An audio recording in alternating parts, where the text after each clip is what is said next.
Hello, everyone, and welcome to Shaq versus the Void, where I come talk to you, the empty internet that I call the Void, about a subject that I love to talk about. Today we are talking about The Boys Season 4.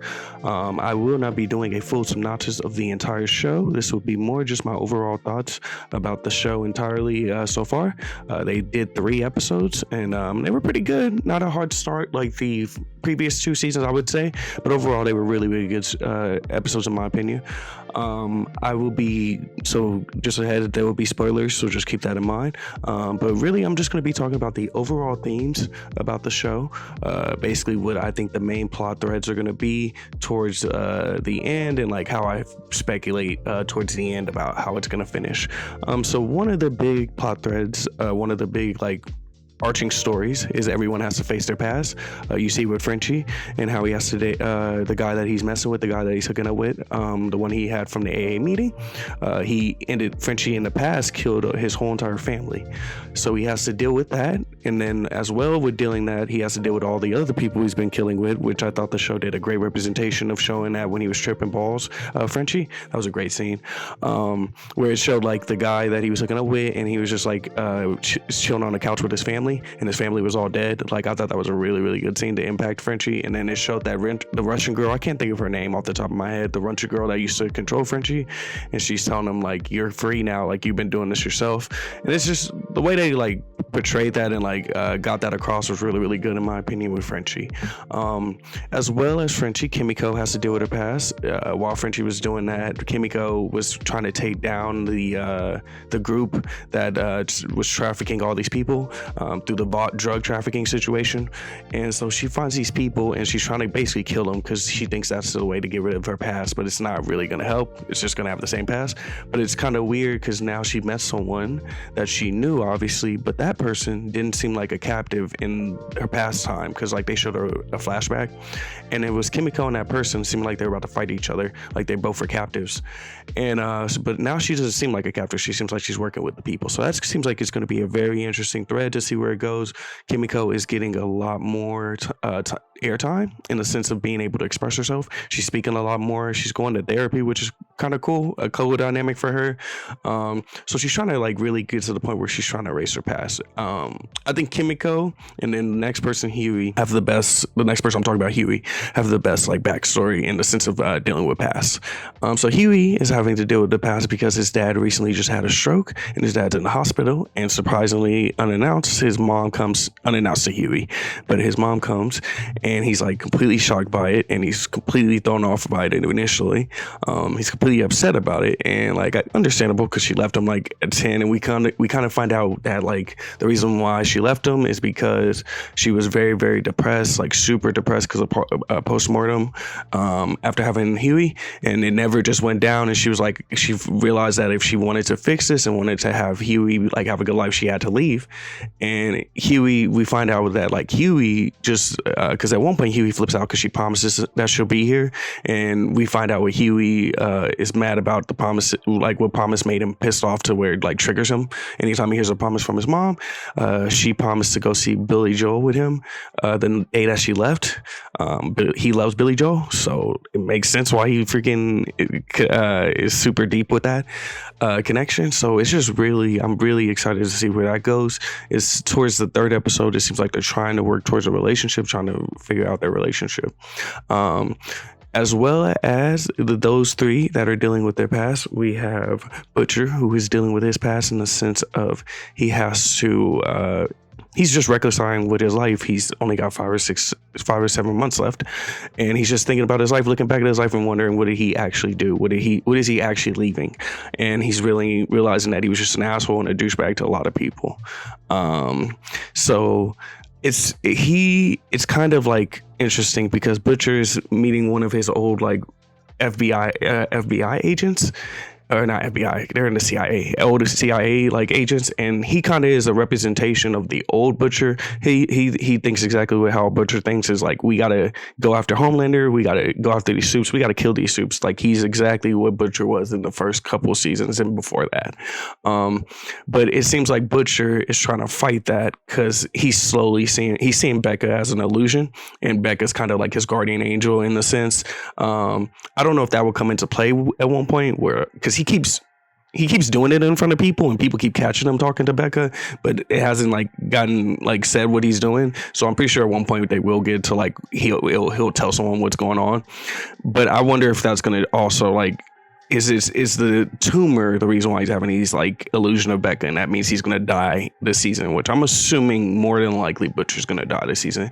I think that the next season is going to start with the boys not being together, and then that's like going to be majority of the beginning of the first season while Homelander's doing whatever he's doing. But yeah, Butcher has to deal with this, and it's the third episode was a really good episode because he got to talk to Ryan through a funny way. Super cool nod to Mortal Kombat, that fighting game that they did. He was in a fighting game with Ryan, and they were just game chatting, and he told Ryan that he wanted to see him. His plan was with the other CIA agent, I wish I knew his name, man. The other CIA agent, his plan was to drug Ryan to where they would like basically get him into a comatose state, and then they would just like take him into a room and like keep him there until he like basically sided with them and was okay with it. So he made him cookies, Ryan cookies, and it was like just like Becca made and all this type of stuff. And Ryan didn't want the cookies originally, so Butcher didn't push it on him, which was super cool. It's like Butcher has these moments where he has redeeming moments. Earlier in the season, like the first episode, he could have made a deal with Newman, but he didn't betray Huey because the deal to make with Newman, he had to like pretty much take evidence that Huey had of Newman, so he didn't betray Huey. So we see that he's got a good side, and that's because of Becca so far. And then here with Ryan, he has an opportunity to do it again, but then he empties the cookies out of the cookie jar. So it's like, okay, we're seeing a good side of Butcher. Hopefully this stays like this. I think that towards the end, he will become who he is, become back to the same Butcher, because he realizes that he has to do things. I think just like the boys, every season, man, they have one good like plan, like a super good plan at one point, and then it gets ruined, and it's like all hope is lost. So I think that's what's going to happen at one point during the season. They're going to have a really good plan of being able to eliminate Homelander, being able to eliminate probably Newman or something like that, either Homelander or Newman, and then it's just going to go away. Like the opportunity is going to be slipped away. So the last person, there's two people left actually.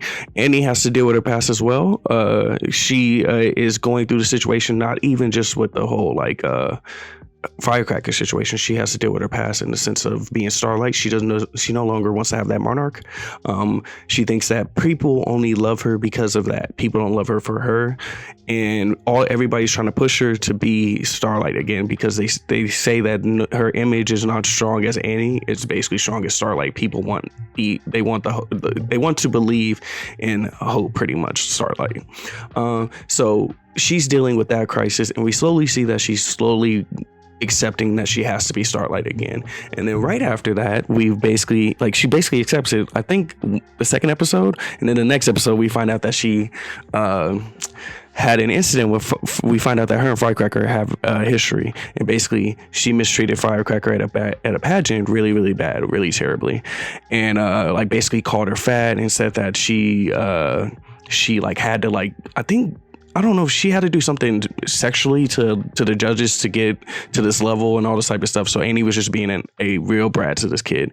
And Annie's you could tell she's very sincerely apologetic about it. Sincerely upset about it. She's sorry about it, but Firecracker's done with it. She's nah, it's on.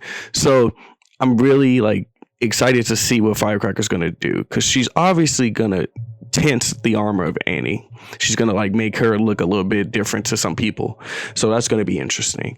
And then the last person that is going through his past is Homelander. Homelander seems like he's going through his past towards the end of the episodes, but more through the first and second episodes, he's going through his past of he feels like he's gonna die, because he's obviously getting gray hairs. This fool has a jar of them, and he feels like he's just getting old, and he's what do I leave for my son? He's thinking about this legacy that he wants to leave for his son and leave for superheroes, his whole entire race. He's upset that humans are still ahead of everything. Even though he has all of this power at Vought, he still has to abide by humans. So you're just slowly seeing the crumbs of this fool's breaking. It's gonna happen this season. It's setting up to where he's breaking. So he's just he's really just dealing with his past, because now we kind of he had a multiple personality thing happen again, where he looked into a mirror, and it seems, I don't know if they're hinting that he has a multiple personality disorder, like he has that issue, but it seems like they're hinting at it. And now it seems like he's going to go back to his home where he was created, and I guess deal with whatever he has to deal with. I'm pretty sure he's just going to burn it down because he's a little baby, so I'm pretty sure that's what's going to happen. But it's just like, so as they describe it, that place is where his humanity is. He has to go back there and kill his humanity. So I'm guessing after he goes and does that, it's going to be completely different in the sense of who Homelander is. The second thing that I would say is symbolism. Obviously, the symbolism of Annie, like I said, with Starlight, is a huge thing. She's basically trying to understand what she is as a symbol to people, and what can she do with that power. A-Train is kind of going through the symbolism where he is trying to project what he thinks would, like, Vought made him. So he's trying to project that onto other people, like, this is who I am, but also having an identity crisis at the same time, because Vought is trying to make him do stuff that he no longer is cool with abiding with. So like, what I mean by he's trying to put out this image that Vought made, he's talking to his nephews and trying to make a relationship with his family again. And he tells his nephew all this made up story about how, like, he went out to, like, Russia and did all this type of stuff, which we find out, I did not know this, the Supes don't do any of their, like, actual saves. Everything is planned, everything is, like, organized. Like, it makes sense because it's like they're all about business, but at the same time I thought that, like, here and there they would do their own saves. So, like, the first save we saw at the beginning of the show with Homelander and them was fake, more than likely. And then I'm thinking about it too. Was the other one that they did fake? So there has to be 1 or 2 times they have to do it. The one where where Homelander lasered that dude with the gun up at the top of that, like, construction building. So, like, there has to be real ones here and there. That just has to be something that they do. But yeah, he's basically, like I said, A-Train is trying to project that by saying, like, I did all this stuff to his nephews, trying to impress him, and his brother's like, nah, you didn't do none of that stuff. Like, you faked, everything's fake. And he's just, his brother is basically like telling him, like, you are not who you think you are. You're just a dirtbag. You're an a-hole. And I really like that A-Train probably has the best story arc in this entire season so far. I've never liked A-Train before this. Probably the first 2 seasons I didn't care for A-Train. The third season, you can see that they were starting to make this arc for him, and now it's like at the point where it's like really starting to develop to where it's like it's going to be a good arc. So basically, A-Train, number one, he's already looking like he's going to change sides with the situation where he gave Annie and Huey the evidence about him beating up the Homelander fans, like Todd and all the other 2 Homelander fans, and he beat them up and killed them. And so he gave him the footage of him dropping off the bodies or whatever. And so he already helped Annie, and then Mother's Milk and them come, Annie and Huey, and then Mother's Milk comes and basically makes him an informant. So now he's an informant for them. Also, there's a situation where Huey's at the ice rink and Homelander is chasing him down after he, like, catches him. The most craziest thing in the world, by the way, for Homelander to do. This fool Huey's in the vents, listening to eavesdropping on Homelander, having a meeting with Victoria Newman and Sister Sage.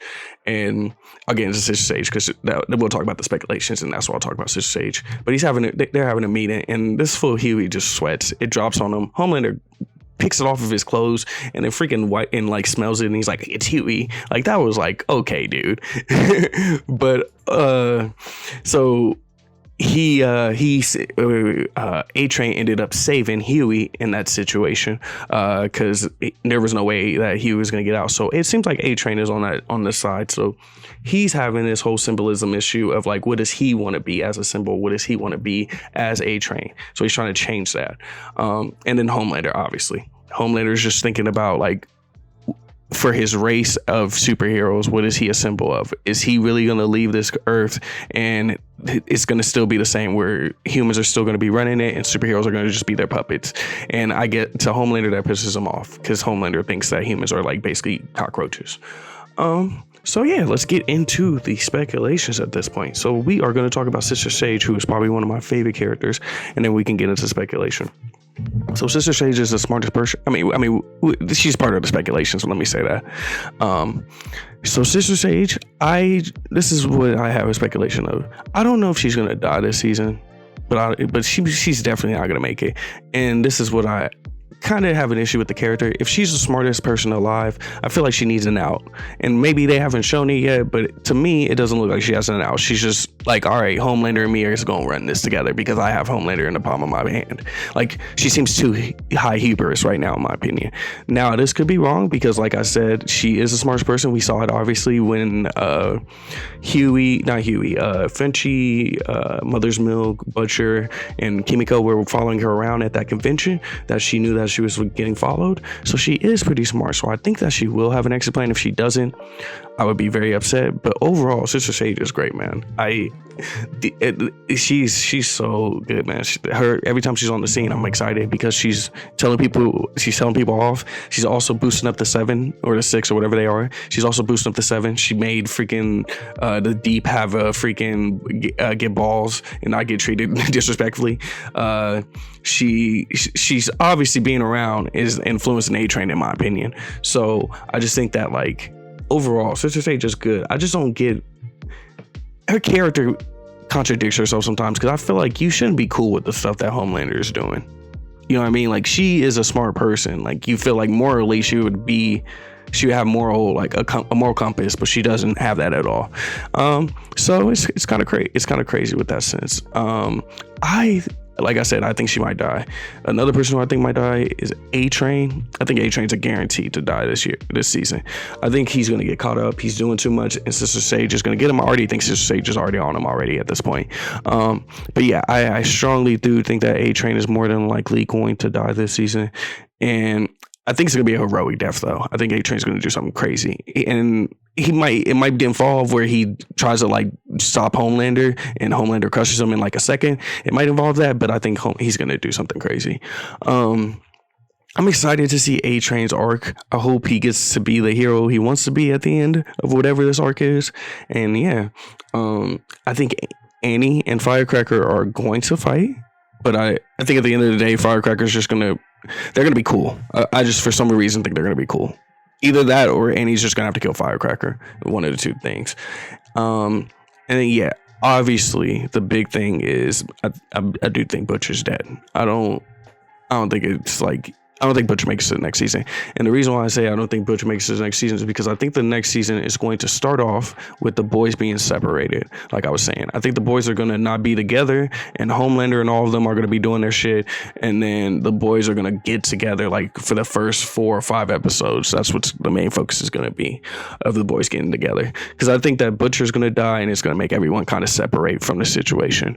But I'm excited to see what happens between Ryan and Homelander, because I think another dynamic that I can't understand yet, this full Homelander is such a baby that he can't even let his son, like, take the mantle up. He has to be there. He has to get the shine as much as everybody else. He, like, cares that much. So it's like, there was, like, the scene where Ryan did his first save. I was like, in my head after that, I was like, is this fool gonna kill Ryan at one point? Because it's just getting to that point where it's like, this fool is that jealous of, like, his own child. So it's like, I'm very, like, worried for Ryan. Hopefully he gets away from that situation. But overall, like I said, man, I'm really liking these story threads that they're leading to, man. Every story thread is very interesting so far. And I know that to some people, this season might have started off slow, but I think that there's a reason why this started off slow.